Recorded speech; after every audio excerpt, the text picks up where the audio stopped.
前伫东部苏花公路已经有真侪路段出现崩山，惠德崩坑今仔早起有8台车14人掉伫路面，伫道路抢通了后，人已经平安。公路局嘛先暂时搁全面要封路，崩坑边仔的代替铁基路顶头嘛有石头仔，所以火车嘛暂停营运。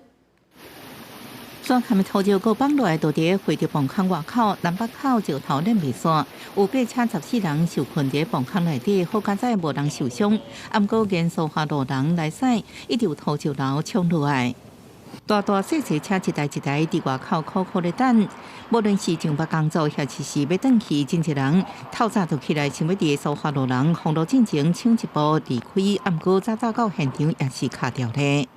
6点来的，拼运气吧，看可不可以过。我们是来花莲旅游了，就等一下如果不能过的话，就是往回走了。苏花路人路未通，南北向往返拢断去，为30钟到12点开始全部封路。安装伫山头离开进程拢未开放通行。同款管制路段要连接花莲玉里镇甲岛湖公路的轮天大桥便道，因河水一个路面，目前也禁止通过。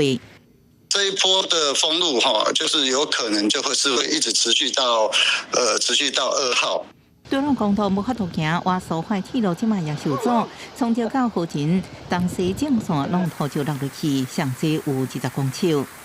继续等，然后如果等到它是停驶的状态之下，我们再退票。我是家里住这，我去学校，看要换票还是就改天再回去。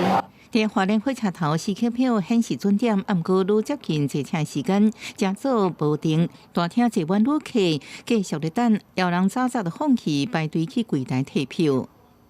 看现场的土石流状况，如果有改善的话，我们会立即行驶。